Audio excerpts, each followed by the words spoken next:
Bom, chegamos então à videoaula de cistos não odontogênicos, que é a videoaula que vai abordar os cistos que não possuem origem odontogênica. Se eles não possuem origem odontogênica, qual seria a origem dos cistos não odontogênicos? Bom, ela é falada como uma origem incerta, porém muitos pesquisadores defendem que essas lesões císticas elas se desenvolvem a partir da proliferação de algum epitélio que fica aprisionado durante a fusão de alguns processos embrionários ou até mesmo do epitélio oriundo da degradação de ductos embrionários, como é o caso do cisto ducto tiroglosso, cisto ducto nasopalatino, que a gente vai ver com mais detalhes ao longo da videoaula. Eles são considerados cistos do desenvolvimento embrionário, né? E os que a gente vai abordar nessa videoaula são cistos palatinos do recém-nascido, cisto nasolabial, cisto ducto nasopalatino, cisto ducto tiroglosso e os cistos linfoepiteliais, cervical e oral. O diagnóstico nesse momento dos cistos não odontogênicos ele é importantíssimo. Por quê? Porque o tipo de epitélio presente, bem como as estruturas que estão na cápsula, assim como o conteúdo que está no cisto, eles são extremamente úteis para o diagnóstico desse grupo de lesão, tendo em vista que vai ser o detalhe. É o detalhe que vai diferenciar um do outro. Um detalhe no epitélio, um detalhe na cápsula, um detalhe na luz do cisto. Certo? Os cistos palatinos do recém-nascido, eles são lesões muito comuns, são pequenas pápulas brancas ou branco-amareladas que aparecem no palato de um recém-nascido, certo? Eles aparecem mais frequentemente ao longo da linha média, certo? E aí eles vão ser denominados de pérolas de Epstein, ou eles podem aparecer entre a junção do palato duro e do palato mole, e aí eles são denominados nódulos de Bohm, certo? Acontece que a origem das pérolas de Epstein ela é dada como quando o encontro dos processos palatinos e a fusão na linha média desses processos, certo? E aí o que acontece? Eu tenho o processo palatino de um lado, o processo palatino de outro, que vai se unir para formar maxila. Quando eles se aproximam e se fusionam, pode ser que fique aprisionado algumas ilhas de epitélio, certo? Abaixo da superfície tecidual ao longo da ráfide palatina mediana. E isso pode formar o que a gente chama de cistos palatinos do recém-nascido nessa região, que são as pérolas de Epstein. Já a origem dos nódulos de Bohm é dada como se fossem remanescentes epiteliais derivados do desenvolvimento das glândulas salivares menores do palato. Então, os remanescentes epiteliais dessas glândulas poderiam originar os cistos que nós conhecemos como nódulos de Bohm, tá? Histopatologicamente, microscopicamente, eu vou observar cistos revestidos por um epitélio estratificado pavimentoso que vão ser preenchidos por queratina. No lúmen vai ter queratina. E é muito importante destacar que essa queratina presente no lúmen é o que vai dar a cor branco-amarelada observada na clínica desses cistos, tá bom? Raramente eu vou biopsiar um recém-nascido para saber que lesão é essa, porque clinicamente eu já consigo dar o diagnóstico. Por isso a gente acaba tendo pouco material histológico, microscópico para mostrar para vocês, certo? O cisto nasolabial, ele também possui uma patogênese incerta, mas a gente tem duas teorias principais, né? Ele é o cisto que vai se desenvolver na região do sulco nasolabial, então a gente já vai ter que ter aí uma certa ideia de nariz, de lábio, de regiões acessórias, até um pouco mesmo de órbita, né? De olho, para que a gente consiga entender algumas dessas teorias, tá? Bom, as duas teorias principais são a primeira delas, que não é tão aceita assim, de que o cisto nasolabial ele seria um cisto fissural originado de remanescentes epiteliais retidos na linha de fusão dos processos nasais, certo? Aí eu vou falar do processo nasal lateral, do processo nasal mediano, com o processo maxilar. Então, na união desses processos, assim como lá no cisto, nas pérolas de Epstein, na união dos processos podem ser que remanescentes epiteliais fiquem retidos, e aí origine um cisto fissural, que seria o cisto nasolabial. A segunda teoria, que é muito mais aceita, seria de que o epitélio de revestimento do cisto seria oriundo do epitélio que forma um ducto nasolacrimal.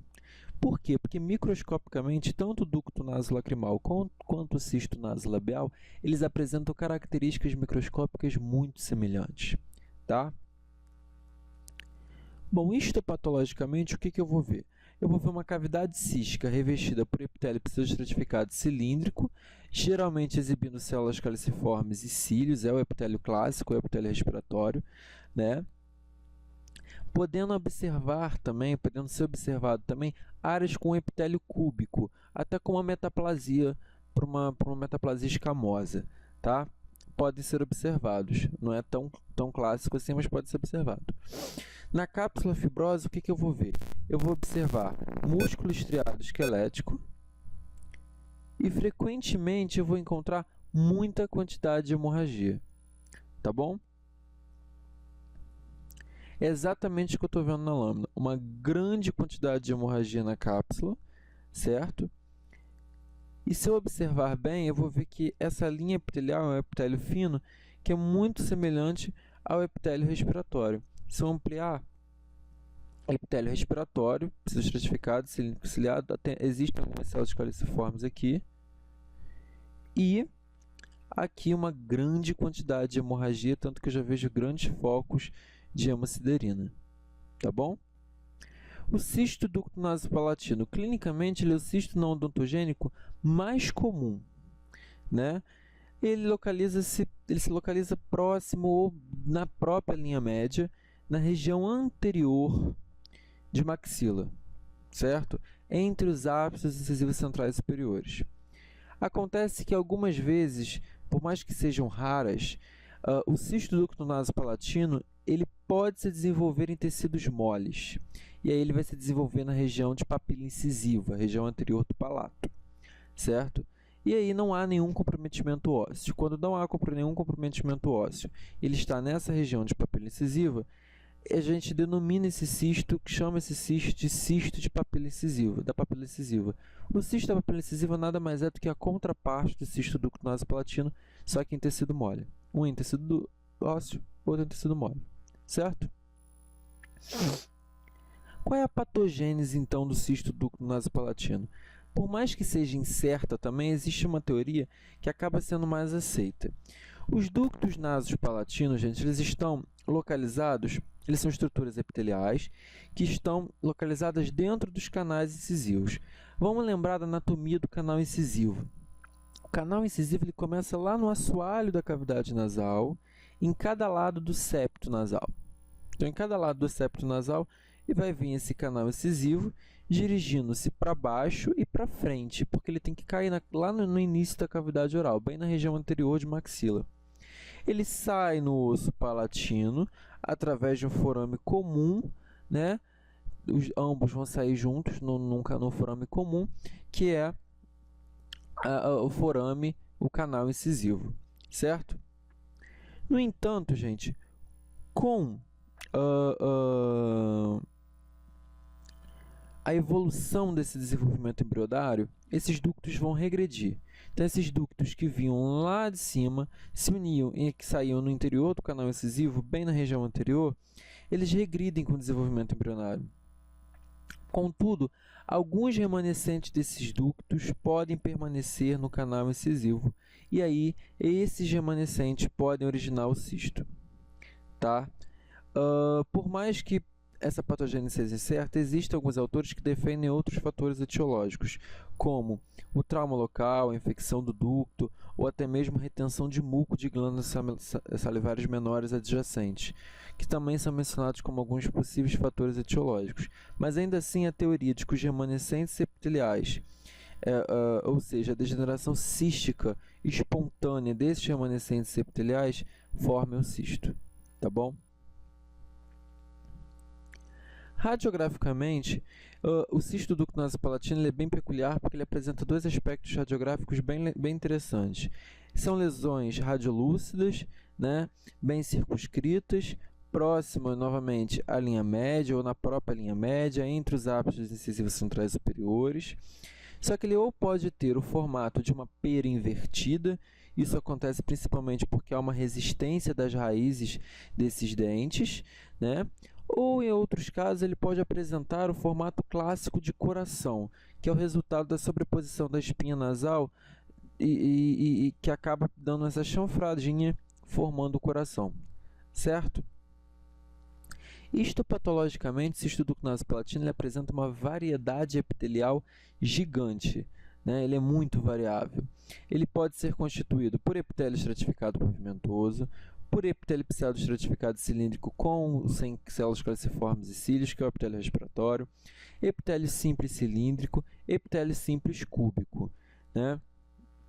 Frequentemente, a gente vai encontrar numa mesma lâmina mais de um tipo de epitélio. Isso é muito comum.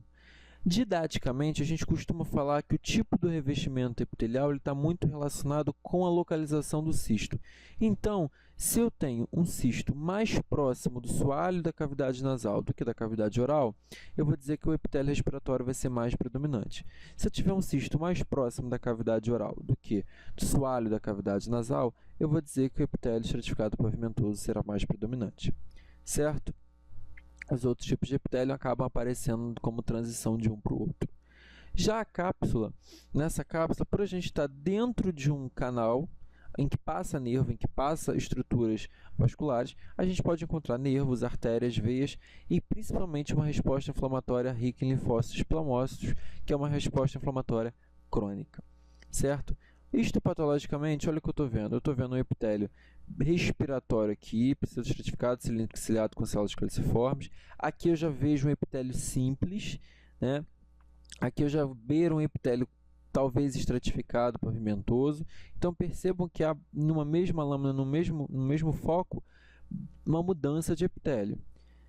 Ó, epitélio pseudoestratificado, cilíndrico ciliado com células caliciformes. Aqui talvez o início de um epitélio estratificado pavimentoso. Aqui a mesma coisa, o foco para o epitélio pseudoestratificado cilíndrico ciliado, né? Então talvez esse cisto estivesse mais acima, mais próximo do soalho da cavidade nasal, porque é bem rico esse tipo epitelial dentro da lâmina. E aqui, ó, ele vem com o epitélio pseudoestratificado cilíndrico ciliado e já cai no epitélio estratificado pavimentoso, volta para o pseudoestratificado e cai de novo no estratificado pavimentoso, certo? Qual a patogênese agora de um cisto que a gente chama de cisto ducto tiroglosso?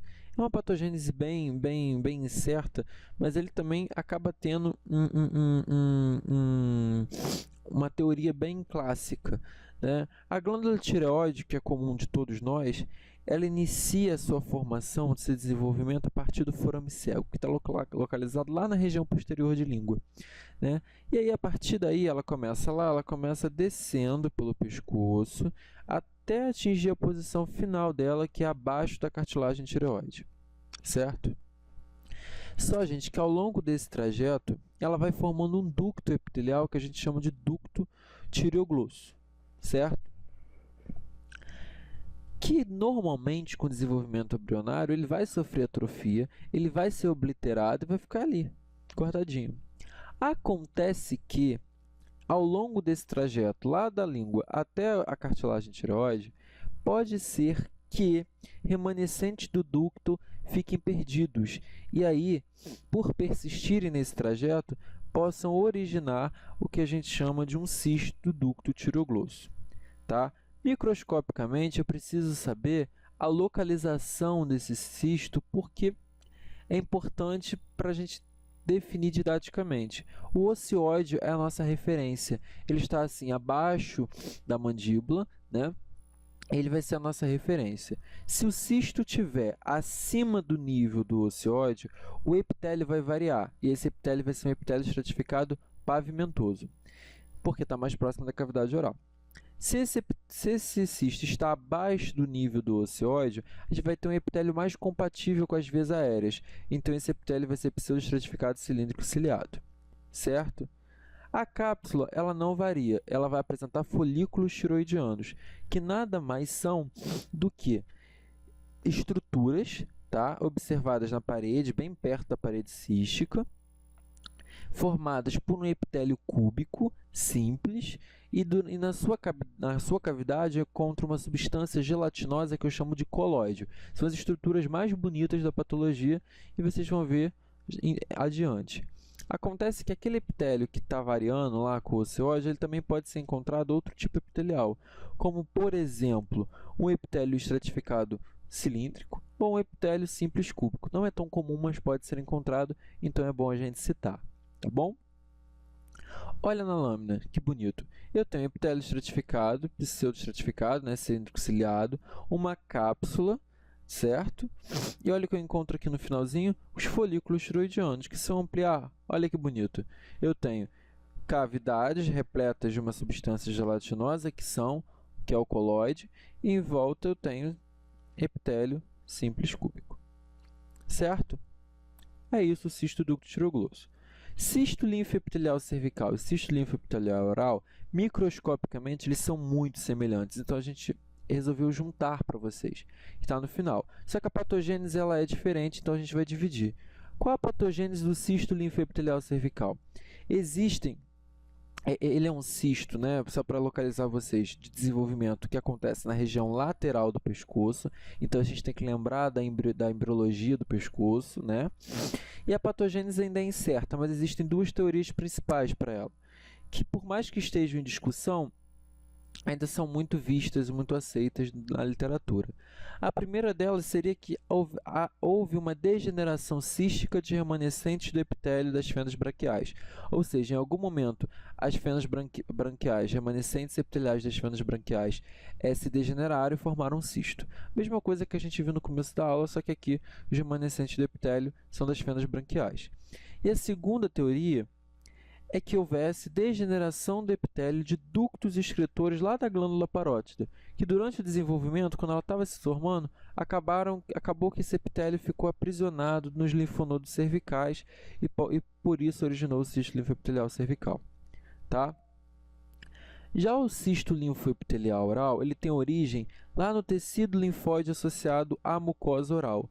E o tecido linfóide na cavidade oral, ele é chamado de anel de Waldeyer, né? Que é encontrado normalmente no anel de Waldeyer, que é essa região formada pelas amígdalas palatinas, amígdalas linguais e adenoides faringianos, formando de fato um anel linfóide dentro da cavidade oral, certo? Clinicamente eu vejo exatamente essa lesão aqui, ó, bem em região de tecido linfóide, um nódulo ou pápula bem delimitado, né, bem macio a palpação, é bem clássico do cisto linfoepitelial oral. Aqui a gente removeu essa lesão, tá aqui na macroscopia, e quando ela foi clivada, vocês veem basicamente como é. Vocês vão ver a lâmina desse espécimen bem adiante para vocês entenderem de fato como se apresentava microscopicamente. Qual a patogênese então do cisto linfoepitelial oral? Ele é um cisto incomum, certo? Como eu disse para vocês, ele vai se desenvolver, o tecido linfóide, ele acaba incomum até por causa disso, porque o tecido linfóide ele tem uma estreita relação com o epitélio de revestimento da mucosa, com o tecido amigdaliano, né? Por isso, esse epitélio acaba apresentando algumas invaginações para o tecido amigdaliano, resultando em umas bolsas cegas. É como se ele se invaginasse para o tecido amigdaliano, formando uma superbolsa. Essa superbolsa ela vai ser preenchida por queratina. E em algum momento a gente vai fechar essa bolsa. Essa bolsa vai ser obstruída, vai haver um estreitamento lá em cima, ela vai ser fechada. E aí eu formo um cisto dentro do tecido linfóide, dentro do tecido amigdaliano, cheio de queratina. E é isso que é o cisto linfoepitelial oral. O que eu vou ver? Microscopicamente, né? Eu vou ver um epitélio estratificado pavimentoso paraqueratinizado, certo? No lume eu vou ver células epiteliais descamadas, que é a paraqueratina, e na cápsula eu vou encontrar tecido linfóide e na maioria das vezes eu vou encontrar centros germinativos, tá bom? Mas eu posso não encontrar também, mas a gente às vezes encontra. Olha a lâmina, eu fiz a macro, aqui está a macro, né, pronta, e do outro lado está o quê? A lâmina dessa macro. Se a gente ampliar essa lâmina, a gente vai ver o que, gente? Ó, centros germinativos, tecido linfóide, cisto linfoepitelial, E aqui, se eu ampliar para vocês, o centro germinativo em evidência, com o tecido linfóide associado, certo? Se eu ampliar de novo, agora nessa região, eu vou ver o quê? O epitélio oral, que era o epitélio da língua, né? O tecido conjuntivo, e aqui eu estou vendo o quê? O epitélio do cisto linfoepitelial.